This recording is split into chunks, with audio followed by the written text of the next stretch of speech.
이제 사도행전 5장의 뒷부분입니다. 우리 저번 주에는 4장 뒷부분과 5장 앞부분 내용을 나누었었는데, 이제 교회가 말씀의 은혜로 한 마음과 한 뜻이 되어서 서로 물건을 통용하고 자기 재물을 조금이라도 자기 것이라고 하는 사람이 그런 사람이 없었다라는 내용을 우리가 살펴보았습니다. 하나님께서 창조하신 그 모습, 하나님 나라의 모습이 지금 교회를 통해서 회복되고 있는 것이지요. 그런데 하나님께서는 악한 것도 선하게 바꾸시지만 반대로 사단은 선한 것도 악한 것으로 바꿉니다. 그래서 이렇게 정말 선한 일이 이루어지고 있는 이 과정 가운데에서도 또 사단이 틈타게 되지요. 자신을 높이고자 하는 마음에서 하나님을 속이려 하는 그러한 범죄를 저지른 한 부부가 등장합니다. 우리가 그때 그 말씀을 통해서 그렇게 나누었었지요. 우리가 봉사하고 섬기는 것이 물론 하나님을 사랑하는 마음에서 시작됐지만 우리가 죄악된 사람이기 때문에 어떤 사역자보다, 어떤 권사님, 어떤 집사님보다, 어떤 성도보다 더 좋은 사람으로 보이기 위해, 더 믿음 있는 사람으로 보이기 위해서 그렇게 누가 크냐의 싸움이 아직까지도 우리 교회 가운데서 내 안에서 일어나고 있다라는 그 말씀을 나누었습니다. 그래서 우리가 하나님의 몸된 교회에서 봉사하고 섬기는 그 원동력이 나를 바라보는 시선이 아니라 하나님을 향한 사랑과 하나님께 받은 은혜로 말미암아 우리가 그 원동력을 삼아야 한다. 우리가 이것을 다시 한번 상기하는 그러한 또 말씀의 시간을 가져서 씁니다. 이제 오늘 읽은 말씀은 내용이 쉬워서 또 읽은 대로 다 이해하셨겠지만, 지난주에 이 사도행전의 시선이 교회 내부를 향하고 있었다면 이번 주 말씀은 다시 교회 외부로 향하게 되었습니다. 이전에도 나면서부터 못 걷는 사람을 고치고 나서 베드로와 요한이 이스라엘 백성들에게 복음을 전했었지요. 이번에도 거리에서 또 성전에서 사람들에게 복음을 전합니다. 그런데 그 전이랑은 많이 다릅니다. 분위기가. 우리가 읽진 않았지만 5장 15절 이하에 보시면 사도들이 복음을 전할 때에 그 권위가 달라졌는데, 이제는 사람들이 병든 사람을 막 메고 와서 고쳐달라고 하고, 베드로가 이렇게 딱 지나가면 베드로의 그림자라도 닿으면 어떻게 될까 해가지고 그런 믿음으로 사도들 앞에 나왔습니다. 그러니까 초대교회와 사도의 권위가 이스라엘 백성들 사이에서 권위가 많이 세워졌다는 것이지요. 그런데 이 모습을 보고 가만히 있을 수 없는 어떤 사람들이 있었습니다. 바로 이스라엘 종교 지도자들입니다. 이번에도 사도들을 소환합니다. 공회에. 이번에는 옥에 가두었는데 하나님께서 그 옥에 갇힌 것을 보시고 하나님의 사자를 보내셔서 다시 풀려나게 하시고 또 성전에 나와 말씀을 전하게 하십니다. 그러면 종교 지도자들은 어떻게 해야 될까요? 다시 잡아와야겠죠. 이제 다시 잡아와서 신문하는 장면이 이제 오늘 읽은 말씀입니다. 이 종교 지도자들은 이 베드로와 사도가 전하는 말씀에 아주 큰 두려움을 느끼고 있었습니다. 왜냐하면 5장 28절에 보시면 이르되 우리가 이 이름으로 사람을 가르치지 말라고 엄금하였으되 너희가 너희 가르침을 예루살렘에게 가득하게 하니 이 사람의 피를 우리에게로 돌리고자 함이로다 라고 합니다. 이게 얼마나 두려운 일입니까? 종교 지도자들 입장에서는 자신들이 무리를 이끌어서 예수를 죽게 하였는데 이제는 그 중에 아주 많은 무리들이 예수를 따르게 된 것입니다. 그러면 당연히 예수님을 죽게 한 그 종교 지도자들에게 핏값을 돌리려 하는 무리들이 당연히 등장하지 않겠습니까? 그러면 그 이스라엘 사회에 큰 갈등이 일어날 것이고, 그러면 이 종교 지도자들에게도 아주 큰 타격이 오겠지요. 이렇게 두려운 일이었습니다. 그들은 다시 한번 압박합니다. 전하지 말라고. 그럼에도 사도들은 사람에게 순종하는 것이 아니라 하나님께 순종하는 것이 마땅하다라고 말을 합니다.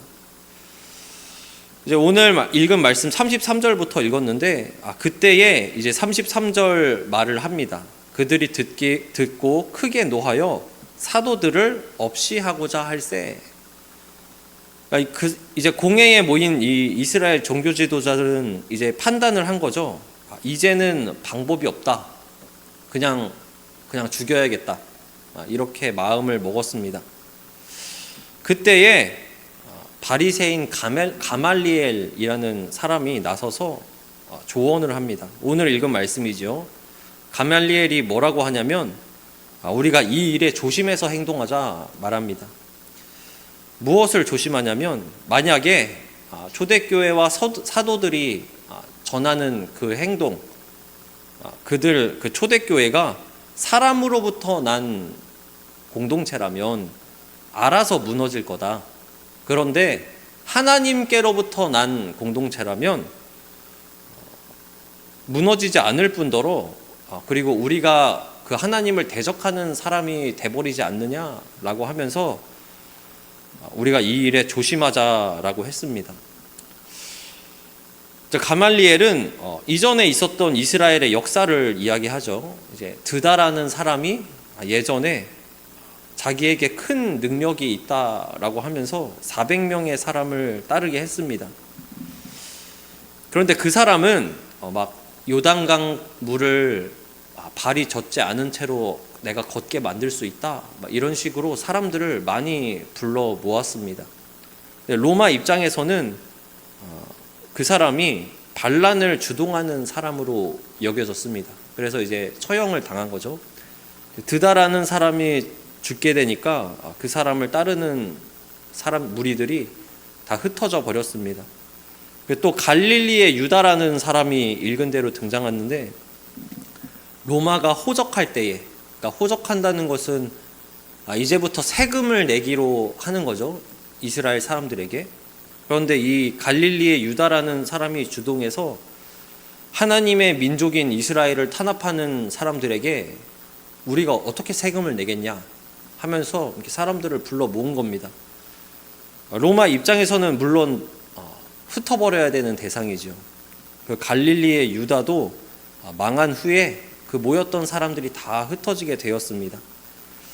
가말리엘은 이러한 과거의 사건들을 교훈 삼아서 사도들이 함께하고 있는 그 교회도 사람으로부터 출발했으면 당연히 자연스럽게 흩어질 거다라고 말을 하는 것입니다. 그런데 이 가말리엘이 어떤 의도에서 이 말을 했던 간에 우리가 인정할 수밖에 없는 부분이 있지요. 그것이 무엇이냐면, 만약 교회가 하나님으로부터 난 교회라면 무너지지 않을 거다라는 그 말입니다. 맞지요. 교회는 사람으로부터 난 공동체가 아닙니다. 만약 사람으로부터 난 공동체라면 역사 속에서 수없이 반복된 그 기독교 박해 속에서 사라져 버렸어야 정상이지요. 하지만 우리가 알다시피 교회 공동체는 하나님께서 세우시고 하나님께서 함께 하시는 공동체입니다. 하나님께서 보호하시고 이끌고 계십니다. 우리가 읽고 있는 이 사도행전의 기록도 1세기에 기록된 성경이죠. 이때도 박해가 있었습니다. 네로 황제가 교회에 누명을 씌워가지고 교회의 사람들을 박해하고 학살하고, 또 로마 황제 숭배 안 하면 다 잡는다 해가지고 황제 숭배 안 하면 처형시키고, 그러한 이 초대교회 상황 속에서 우리 신앙의 선조들은 지하교회에 숨어서 신앙을 지켰습니다. 제가 이제 말로만 하면 심심하니까 그림을 준비해봤는데, 이런 원래는 카타콤이라고 지하의 무덤입니다. 공동묘지입니다. 지하 공동묘지. 우리나라처럼 그렇게 안 하니까. 여기에 이제 하나둘씩 숨어 들어가지고 여기서 이제 신앙을 지키면서 그렇게 살아간 것이었죠. 그리고 구약에서도 어떻습니까? 다니엘 같은 경우에도 그러한 고난이 있었죠. 그리고 또 시간을 앞당겨서 근현대로 넘어오면 우리나라에서도, 그리고 우리 이웃나라 일본에서도 기독교 박해가 심했지요. 일본에 가쿠레 기리스탄이라는 말이 있더라고요. 가쿠레 기리스탄. 기리스탄이 크리스찬인 것 같아요. 기리스탄. 그러니까 숨은 크리스찬이라는 말인데요. 일본 옛날에 에도 막부 시대에, 이 역사는 기독교 역사, 개신교 역사기도 하지만 주로 천주교가 엮여 있는 역사긴 합니다. 이제 일본의 에도 막부 시대에 기독교 신앙을 법적으로 아예 금지를 했습니다. 그때에 이제 기독교에 대한 박해가 너무 심해가지고 신앙을 못 지키는, 막 집까지 쳐들어오니까 신앙을 못 지키니까 불상을 하나 만드는 거예요.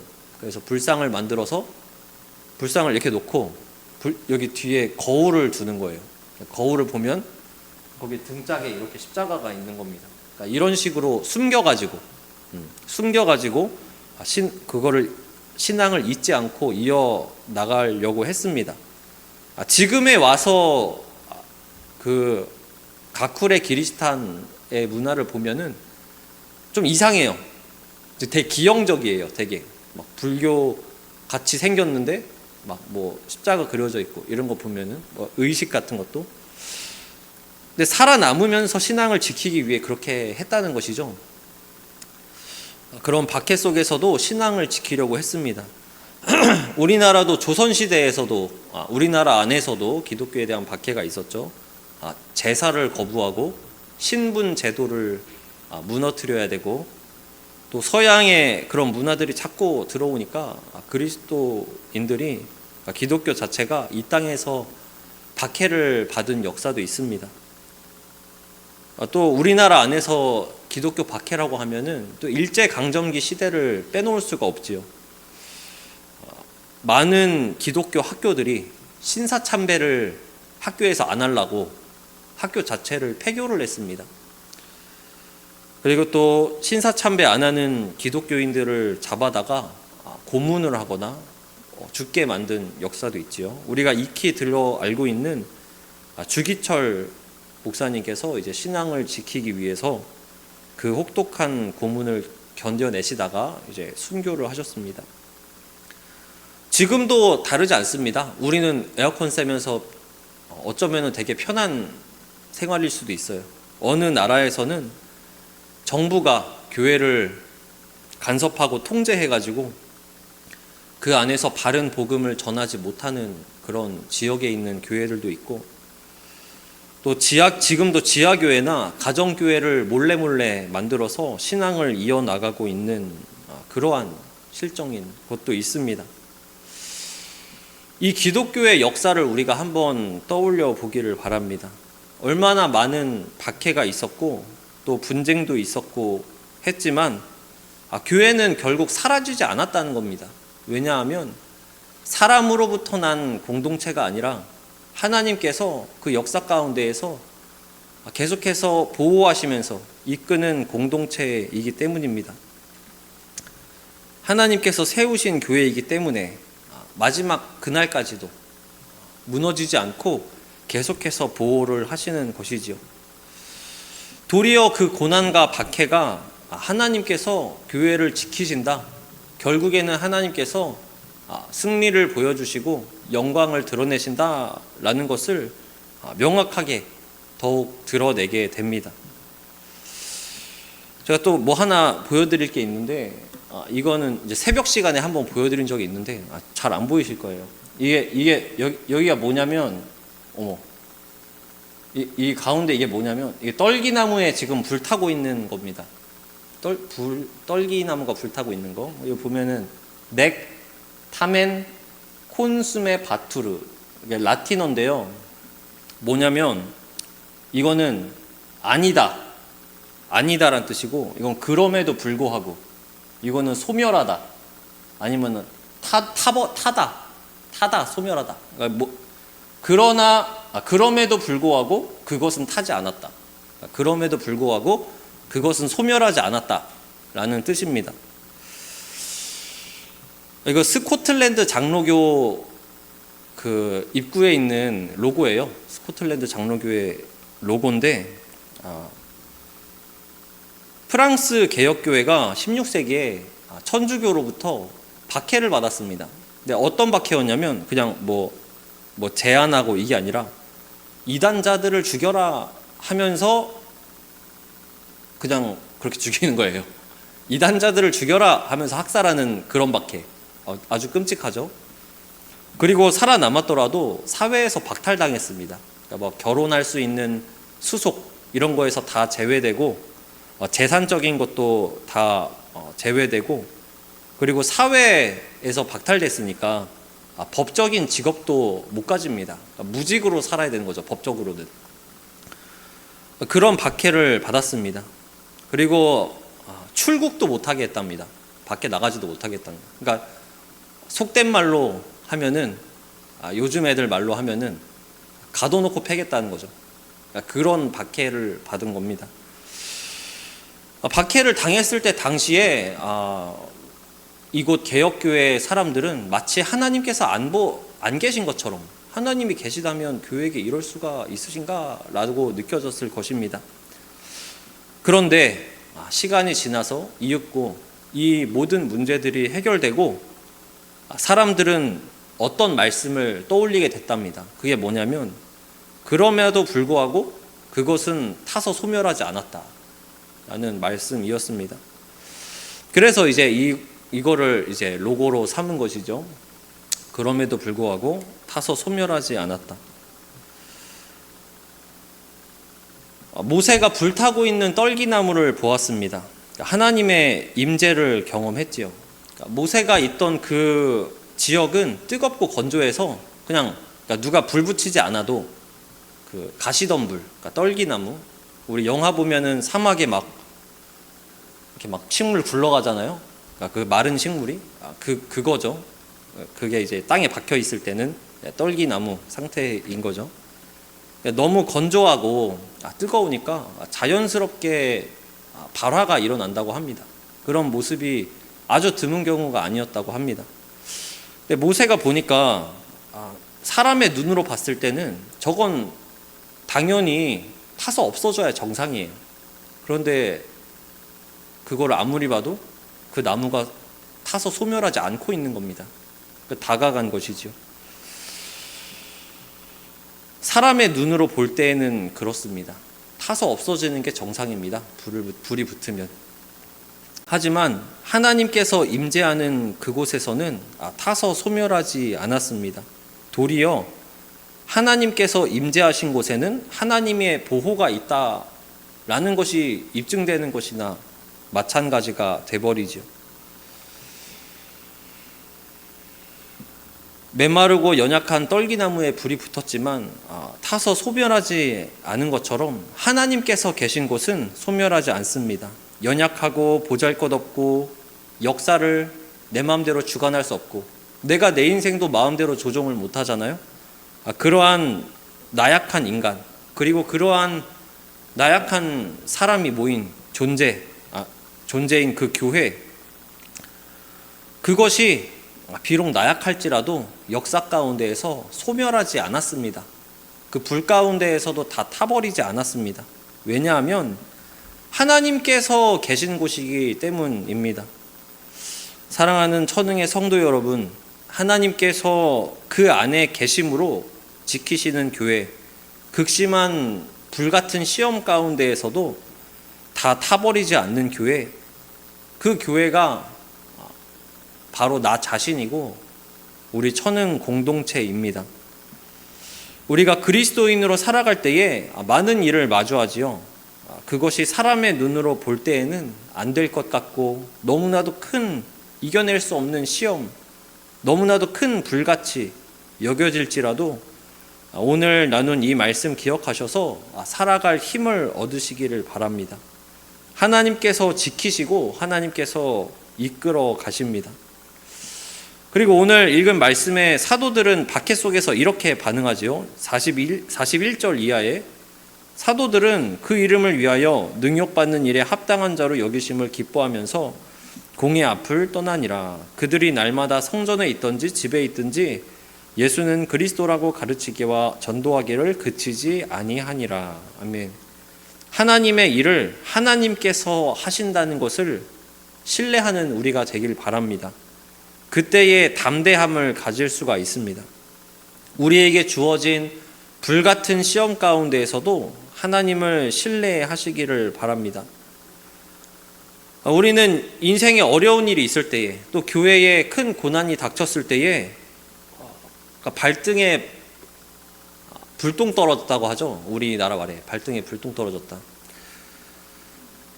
중요한 것은 우리는 불을 바라봅니다. 그러니까 중요한 것은 불이 붙었다가 아니라 그 불 가운데에서 어떤 일이 일어나느냐라는 것입니다. 하나님께서 그 교회의 역사 가운데에, 우리가 생각하는 그 불같은 시험 가운데에 항상 함께 하고 계십니다. 그리고 하나님께서는 결국 그것을 통해서 교회는 하나님께서 임재하시는 곳이다 라는 것을 드러내실 겁니다. 우리가 지금까지 나눈 성경의 말씀들과 교회의 역사처럼 말입니다. 내 개인적인 삶에서 또는 교회 공동체에서 마치 하나님께서 안 계신 것 아닌가라고 느껴질 때가 있습니다. 하지만 그때에도 신뢰하는 우리가 되기를 바랍니다. 나의 인생의 불길 속에서 우리는 타서 소멸하지 않을 것입니다. 왜냐하면 하나님께서 함께 하시는 인생이기 때문입니다. 시편 37편 24절, 그가 넘어지나 아주 엎드려지지 아니함은 여호와께서 그의 손으로 붙드심이로다. 우리는 때로 넘어진다고 여길 때가 있습니다. 하지만 우리는 아주 엎드려지진 않을 겁니다. 하나님께서 그 손으로 붙들고 계신 자, 바로 우리들이기 때문입니다. 크든 작든 내 개인의 삶 속에서든 교회에서든 다 하나님의 손에 있다라는 사실을 신뢰하시기를 바랍니다.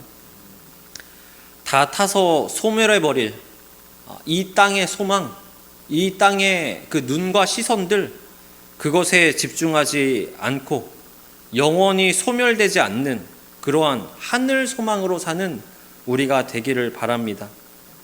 그 무엇이든 하나님 손에 있습니다. 이것을 믿고 살아가는 저와 여러분, 우리 천흥이 되기를 바랍니다. 잠시 기도하겠습니다.